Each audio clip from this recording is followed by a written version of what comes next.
ও এক হাতে সিগারেট খাইতে থাকে আর এক হাতে আমাকে ঠাস ঠাস করে প্রায় মানে আমি তো গুনতে পারি নাই, কারণ আমি তো অনেক মারধরের শিকার হয়েছি প্রায়। আফ্রিদির আয়োজনে আওয়ামী লীগের পক্ষে কাজ করতে চাওয়া কন্টেন্ট ক্রিয়েটরদের নবীন বরণ অনুষ্ঠানের ভিডিও ধারণ করা সহজ হলেও একই জায়গায় যখন কাউকে শাস্তি দেয়া হয় সেই ভিডিও রেকর্ড করা অসম্ভব।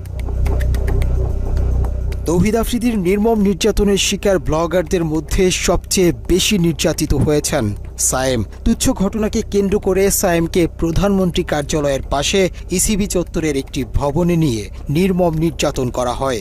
আজকে ওঠার মতো তথ্য হলো, নির্যাতনের সময় আফ্রিদির সাথে একজন ব্রিগেডিয়ার জেনারেল সহ আরও ঊর্ধ্বতন অনেকে উপস্থিত ছিলেন। ও এখানে পায়ের উপর পা তুলে বসে হচ্ছে একটা বেনসন সিগারেট চাইলো, সিগারেট ধরায়া বলতেছে ভাই এবার বিচার করেন।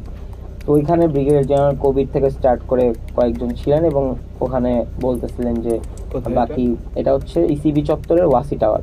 মানে বেধড়ক মারধর স্টার্ট করে আফ্রিদি নিজে। ও এক হাতে সিগারেট খাইতে থাকে আর এক হাতে আমাকে ঠাস ঠাস করে প্রায় মানে আমি তো গুনতে পারি নাই, কারণ আমি তো অনেক মারধরের শিকার হয়েছি। প্রায় 30 থেকে 35টা থাপ্পড়ও আমাকে মারে, খুব জোরে জোরে। আর আমি স্টিল বসেছিলাম, যে আসলে মানে আমাকে বসাই রাখছিল এরকম একটা চেয়ারের মধ্যে যে আমার আসলে নড়াচড়া করার কোনো ওয়ে ছিল না। অ্যান্ড তখনই বুঝতেছিলাম যে এই পুরো অফিসটা আসলে ওর আন্ডারেই চলে, কারণ যেখানে বসে ও সিগারেট খাচ্ছে, মেজরের সামনে ও সিগারেট খাচ্ছে, পরিচয় দিচ্ছে ব্রিগেডিয়ার কবির, সেখানে প্রাইম মিনিস্টারের সাথে ছবি।